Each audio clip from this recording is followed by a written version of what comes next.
Okay, slide 5. Here we go. Moliere, the bad boy of the French Renaissance. Moliere, who's a playwright, is arguably the biggest thing to come out of the French Renaissance, similar to how Shakespeare is arguably the biggest thing to come out of the English Renaissance, but more on him later.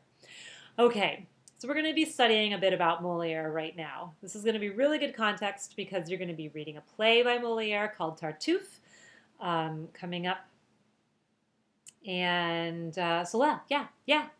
oui, oui. Let's talk a bit about who Moliere was. So, French comedy reached its peak in the 1660s and 1670s. Moliere epitomizes comic dramaturgy. With his work, comedy was raised to a level equaling tragedy, which had always been by far more popular until Moliere comes around. Growing up, Moliere was given an excellent education. He was destined for a court position until he joined up with 9 other young people to form a theater group called the Théâtre Illustré in 1643.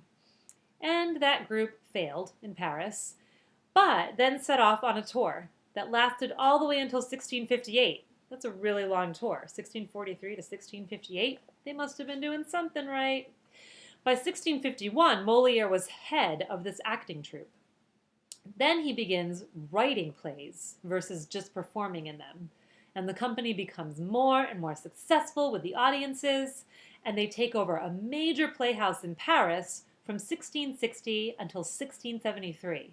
By 1665, they had been granted an annual subsidy from the government and the title of the King's Troupe.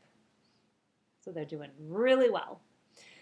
Many of Moliere's works are farces, comedies, in the manner of the Commedia dell'arte, remember that, by which he was very much influenced.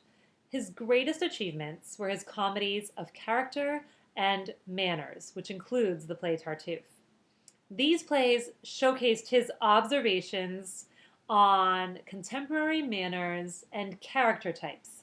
So by that, I mean, he wrote these comedies and they were meant to show what he thought about how contemporary society was like in France and like the way certain classes of people were supposed to act and all that.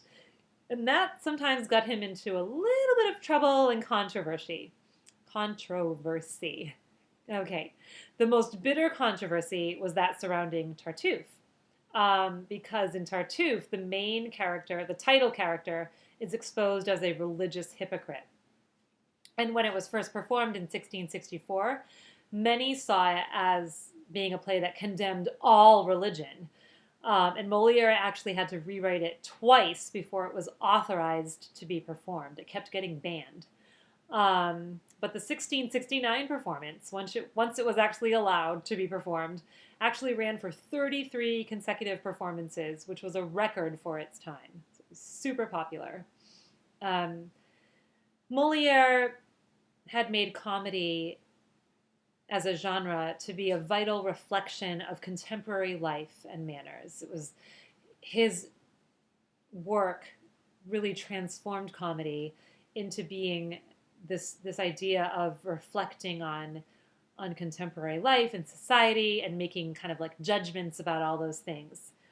For his longer plays, Moliere did adhere to the neoclassical rules of having them be 5 acts long and the unities of time and place. Remember we talked about that last lecture. But he actually usually shunned the rest of the rules. Moliere, such a rebel.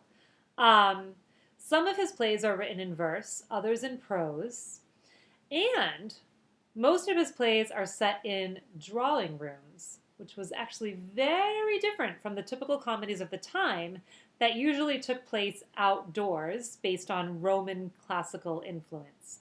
So his example to set comedies inside, like inside houses, did a lot to popularize that, and then we start seeing comedies usually taking place inside from then on. He directed his own plays, and he usually played the leading man. Oh, Moliere.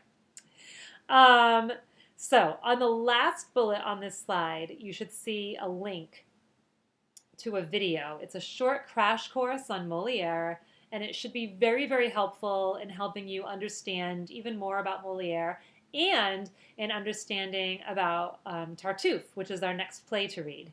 If you want to save some time, you can start watching it at 5:20, which is where it starts getting specifically into Moliere. But definitely check it out. It should be very informative. And the crash course videos are always like really entertaining and well done. So stop watching me. I know, heartbreaking. And click that link on right on this slide. Check out that crash course video.